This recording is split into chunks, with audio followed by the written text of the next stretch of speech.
Flow, The Psychology of Optimal Experience, is a non-fiction book by renowned psychologist Mihaly Csikszentmihalyi, who is credited with defining the concept of flow, a psychological state of deep focus and immersion. This work serves as the foundation for understanding flow, offering insights from decades of research in an accessible format for a general audience. In the preface, Csikszentmihalyi explains that flow represents a process of total involvement with life, and introduces the book as a summary of his extensive studies. Csikszentmihalyi delves into the concept of happiness, which has preoccupied human philosophy for centuries, yet remains elusive in its true definition. He questions whether studying happiness is truly valuable, as it is a moving target that varies for each individual. Rather than focusing on why we experience happiness, he suggests considering when we are happy. One of his key findings stems from an experiment where participants were given pagers to record their feelings and activities at random intervals. This study revealed that happiness isn't random, but can be predicted based on what individuals are doing at the time. The author defines flow as a state of total focus and immersion in an activity where a person loses track of time and place. Csikszentmihalyi explores the nature of consciousness, describing it as a biological process rather than a mystical one. Without consciousness, he argues, we would be merely instinctive beings.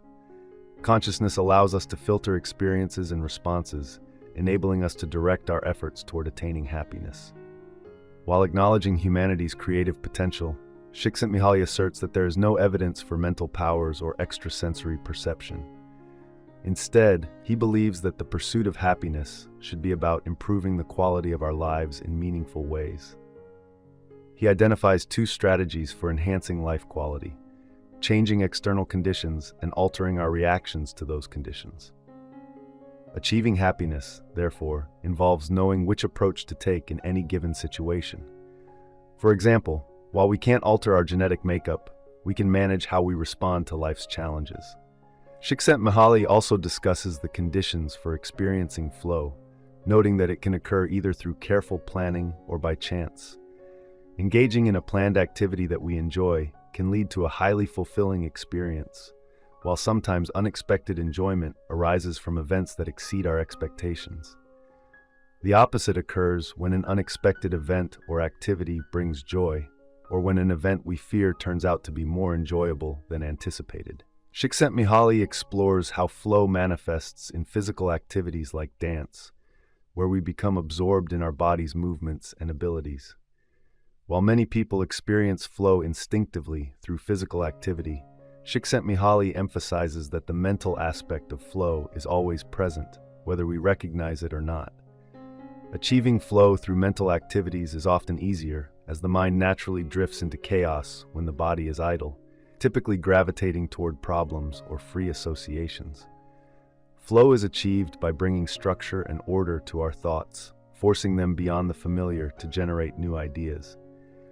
Csikszentmihalyi examines work, noting that it becomes more enjoyable when approached like a game, with clear goals and rewards.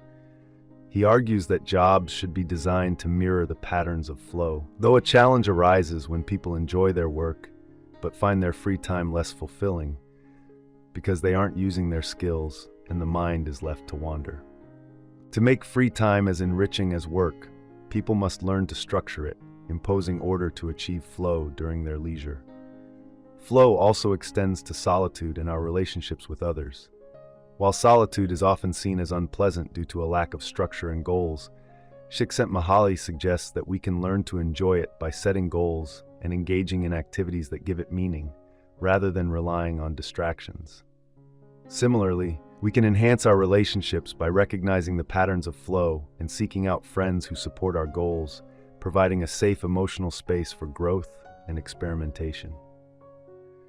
To deal with stress and negative events, Csikszentmihalyi identifies three strategies: emotional support from social connections, personal emotional and mental resources, and learned coping mechanisms. Since negative experiences are inevitable, developing these resources is essential. In the final analysis, Csikszentmihalyi concludes that life, in universal terms, has no inherent meaning. However, this doesn't negate the possibility of giving life meaning through the pursuit of goals.